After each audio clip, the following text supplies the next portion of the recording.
I was going to leave, and Alan said I insisted I should say a few words. So I'm just going to say a few words. So, yeah, I'm really happy to be here. First of all, I do want to express our gratitude to the cockroach families for creating such a wonderful, wonderful habitat, and please give them a round of applause.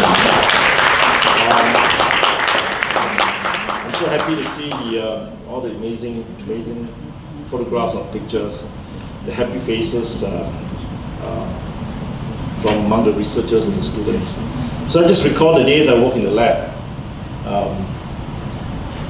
I don't remember any of us have any happy faces. When I go down, went down to measure transistor level physics, and I was trained as a computer engineer, and then later did a bit of postgraduate work in device physics, and subsequently, I work as a microprocessor design engineer, so in the Silicon Valley. So I'm so glad to see members of the team from California. So just remember the good old days, and it's like California is like my second home. So, but anyway, coming back to the that I'm looking some of the research work, and I do hope that we will continue to make Penang Hill the home of scientific research.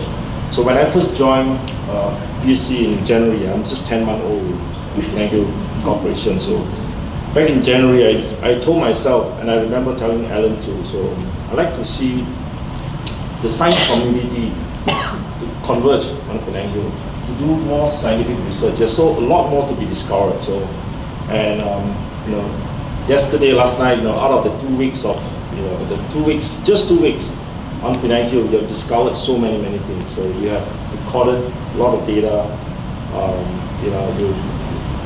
Scientists has worked very hard, and then it's a broad spectrum of community from all over the world, local, foreign, working together, and then makes me feel that maybe Penang Hill is going to make my first home. So my wife has been complaining I'm spending too much time at Penang Hill. So that is also very well aligned with what we want to do, what I would like to see, and moving forward, what Penang Hill ought to be, at a place where we will create awareness, education about conservation. And that's also one reason why we had this nature walk. We feel that people are not taking advantage of the investment that Ministry of Tourism put in, spent over R1 million to create the steps and cement, people are not using those paths. So we have yesterday we launched the nature walk. Is to encourage more walking. I call it Penang Hill is a place that you have to walk more to discover, and I see all the scientists and the students, and they're really walking and to discover, or walk more to discover more, or walk to discover more, whatever. So we hope that going forward, continue to work with the Habitat Foundation, working very closely to make Penang Hill a place where people will converge and learn more about conservation. And we have some great programs together in UNESCO Biosphere Reserve, and also we are also looking at working together, creating rainforest research centers. Hopefully that will come to fruition very soon. I'm still working through the agreement. So last but not least, I also like to congratulate the Old Team Cockroach family and for bringing together people from all over the world and working together in a very diverse group with different cultural background, different nationalities. That's a true testimony of a different diversity. So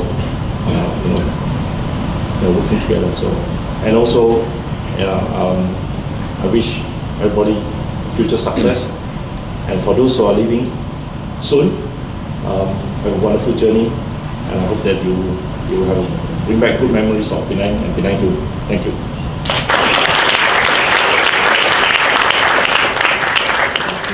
We'll welcome you to visit us in California, right?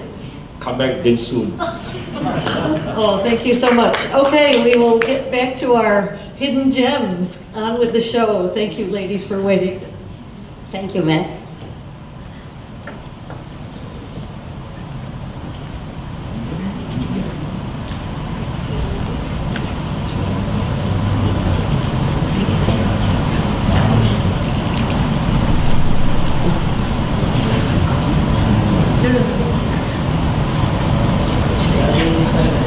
Hello, good afternoon. Okay, so sorry. Okay. So it's kind of overlapping, maybe some of it with Dr. Rosmida because she's also in my team. So my project is on isolation and identification of arbuscular mycorrhiza fungi of Penang Hill, Malaysia. Okay, so this is my group members. Miss Norahiza, my students, my master student, Miss Nurul Azira, myself, and Dr. Rosmida. So just a little bit background on mycorrhiza. Maybe you heard about mycorrhiza, but what is mycorrhiza actually? So mycorrhiza is a group of fungus forming an association with root of vascular plant. So it's you can say the term derived from the Greek word which means for the myco is fungus, rhiza is for the roots. So for the mouthful explanation, is actually a symbiotic association between fungus and roots which arbitrarily transfer nutrients from soil to the living host plant, which takes place in plant organ where intimate contact form synchronized plant fungus development. Okay, so AMF, because Dr. Rosmida focusing on macrofungi, which is mushroom, so I will focus on the arbuscular mycorrhiza fungi, which is the most common association with 80% of the vascular plant on earth. And it is under these glomeromycete fungi develop arbuscule, hyphae, and vesicles within the root cortex cells of its host.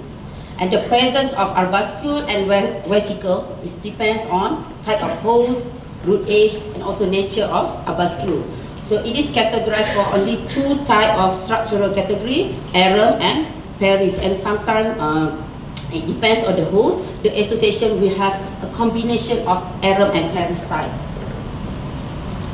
So the benefit, as the macrofungi serve as a cleaner for the forest floor, this mycorrhiza you can say is the trigger for the you can say birth of the forest, because you can say the association goes back way to 400 million years ago, and it is having this mutualism, you can say interaction with plants on helping the plants, especially the younger ones, to thrive on the condition which sometimes better for the drought condition, and it's also improved for the nutrient uptake, nitrogen and phosphorus in particular, and it also increased the plant resistance towards diseases, and also it also increased water uptake. So for our study in Penang Hill, we have actually it's not 15, it's 10 subsamples were collected randomly from each designated sampling area in Damaminyak, Moniak Road and Habitat Trails, and around 200 to 300 grams of rhizosphere soil were collected from every subsample. So rhizosphere soil is actually soil within the surrounding plants, so it's near to the roots. Okay, so we have this spore isolation method. We use wet sieving and decanting method by Gadaman. I'm not going to explain details on this. And also we use sucrose centrifugation gradient. And from there we use these features, 8 features for morphological identification. So to give you an idea, this is the spore look like under the microscope, where we normally identify using the distinguished layer. So as you can see here, for the glomus species with Melzer region, you can see 4 layers. And for the squash Acalospora species, also stained with Melzer region, showing a brown outer layer and purple staining innermost wall layer. And this is another picture for identification. And this is my girls doing the sampling. And this is what we did in the lab back in USM. We just mix with water and sucrose, centrifuge, filter, and then we do the isolation. And this is from for the three sub-samples, sorry. And this is what the spore look like under the dissecting microscope. So you can see there's various shades of this the spores of the mycorrhiza. And what we found from this study, we have from the family Diversis Sporaceae, from the genus of Diversis Spora, because of the presence of peridia hyphae, which is quite, you can say, difficult to get this kind of spore when we did our preliminary studies back a year ago. And this one we got glomus, as you can see, it's a simple layer.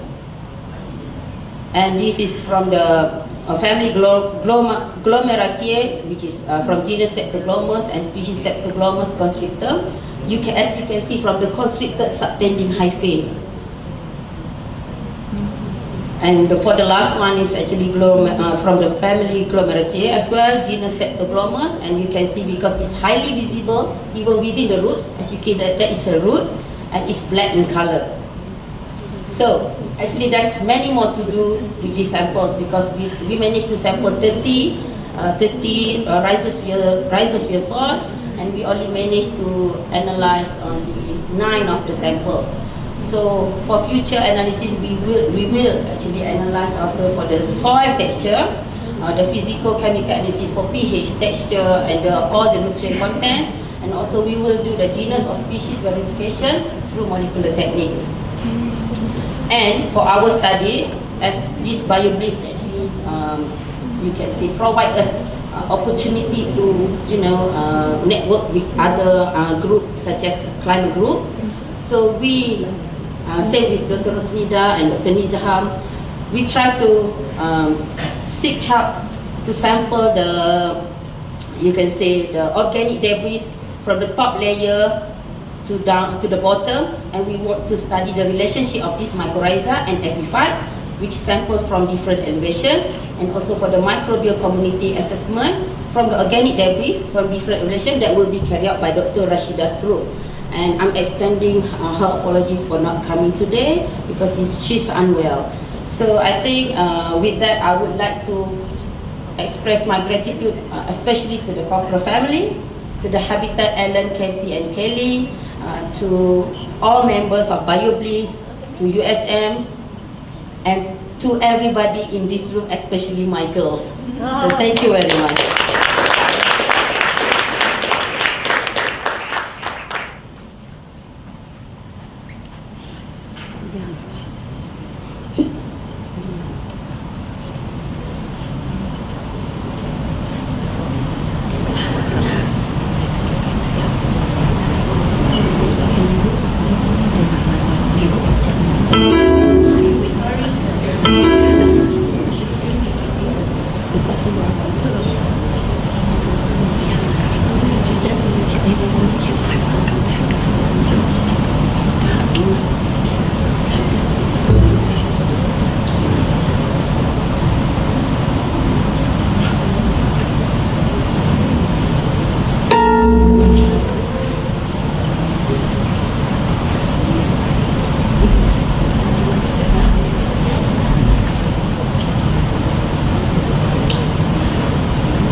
That was a relief. Oh, okay, hello, assalamualaikum, and very good evening, everyone. I'm Dina, the LD girl, or lady.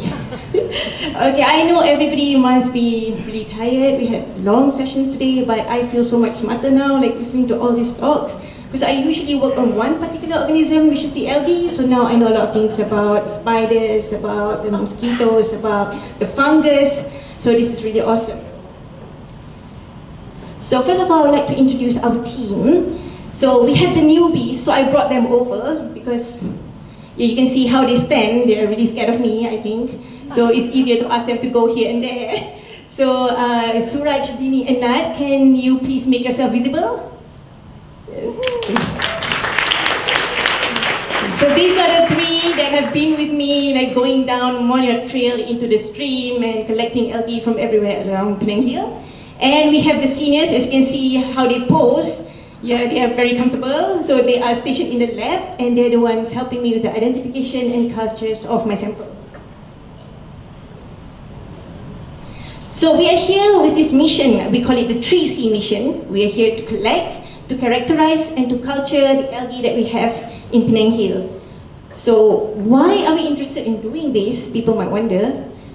Because a lot of people don't really know about algae because they always call it as slime, something yucky, or people don't like them, especially in waterfall. It's very slippery, so difficult to walk on boulders. But if you look at the data by this Professor Guiri, he's like the top algae person, he estimates about 30,000 to 1 million species of algae around the world. But if you look at the record, even though there are 70,000 over species that have been recorded, but the ones that have been published confidently in websites and in papers are less than 50,000 species. And the coolest part is that there are still over 200,000 species yet to be discovered. So because of that, we have developed this liking to anything that is slimy, slippery, really yucky, dark-colored things for what people... My mom always asks me, like, what are you studying? Because I'm always scraping things off different substrate. So she's like really amazed. But all these things, like you see all the green, bluish green stain, the dark brown stain, and that's actually a matte, but it's not very clear because the water in the stream was really fast. And the black stain, those are all algae. More actually of this, and so we got all this from the second trail, the Monot Trail. And then we were not satisfied because along the way up, we saw a lot of other things growing in different structures around Penang Hill. So we went for the aerophytic algae as well, those growing out of water. And this one was really, really cool, in a big boulder on the track in Monot Trail. So we did not limit ourselves to just natural substrate, we went all the way out to artificial substrate as well. So the first pipe was the pipe going across the stream where you had the rope that you had to go down. I probably lost 2 kilos going uphill.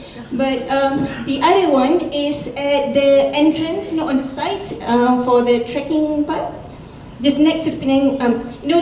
When you enter on the left. No, further down Penang Hill, yes. And that's on the habitat, just walking around. That's actually on the stairs. So I know a lot of people use fancy equipment, traps, camera traps, and we just go around with our sterilized spatula and urine bottles, and we scrape things off surfaces. So they might not look that interesting in the bottle, but when you give us a microscope and look down it, you will feel, you will be amazed and blown away. So these are some of the things that we have discovered here in Penang Hill. So that really gelatinous brownish stuff, down the microscope it actually looks pretty. Some unicellular blue-green algae intact together in a big sheath. And remember that boulder from Monot Trail? It actually has this really cool genus, Chemicipher. I can't ID it down to species yet. Why? Because worldwide, this particular genus is poorly known. There's only 21 species recorded, 18 from freshwater. So what we have now do not match any existing Chemicipher recorded in the books. So we need to go down the molecular trail and also do more ultrastructure work before we can confidently say that, yay, we got a new species. So okay, we got more. So we have Homeothrix and all the rest here. Right at the end there, the Cytonema species is a species that able to fix nitrogen from the air. This is actually a cool thing because if you have an algae that fixes nitrogen from the air, it indicates that you have really clean water. You do not have excess nitrate in the water. So you have to fix it. And the other two species, also again, poorly known species worldwide. It's actually Homeothrix, 17 species with 9 species recorded in freshwater, and the other one, 12 species with only 8 species recorded in freshwater. So we also find some matty ones. These actually can glide. I wanted to take a video, but I was very unsuccessful because they glide really fast and it's not very clear. They can actually glide because they form really thick mats.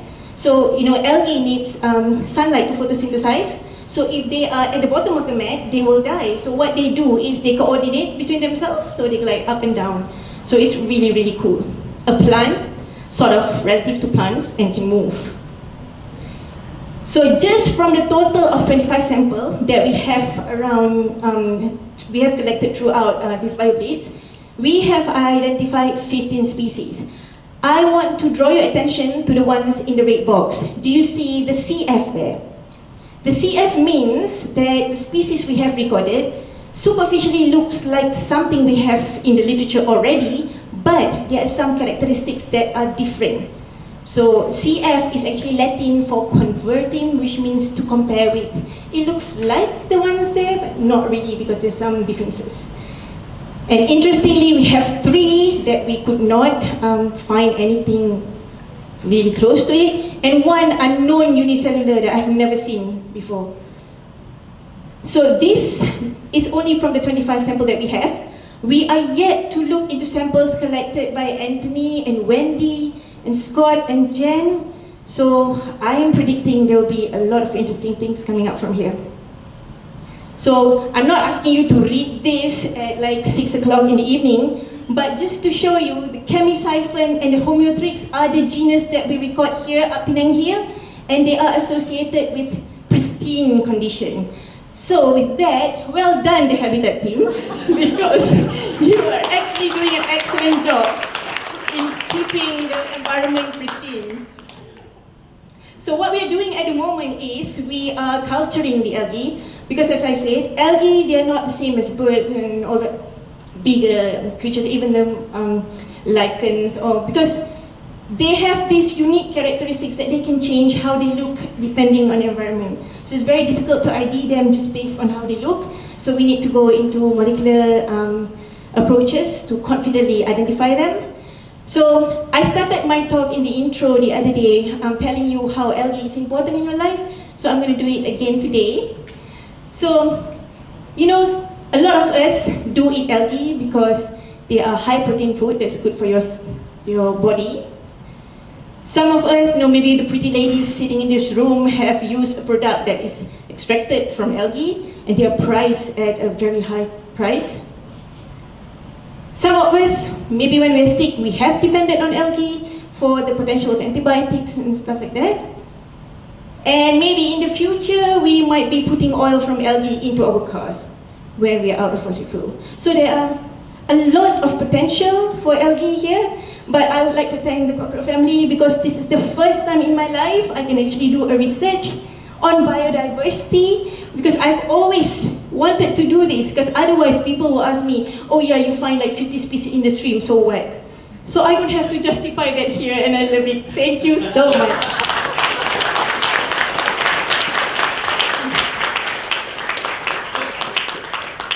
I want to become an algologist. Can I come and be your student? Sounds so wonderful. Thank you so much.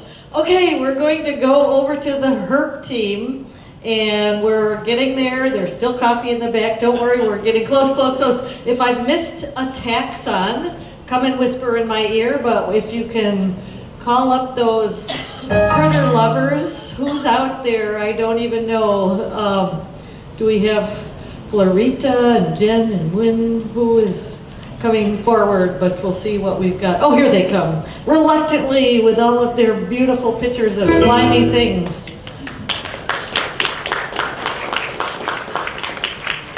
Do you have to load yours? Yeah, I do. Okay, so she's going to load hers. While she loads her PowerPoint, then I'm going to call up, have a little station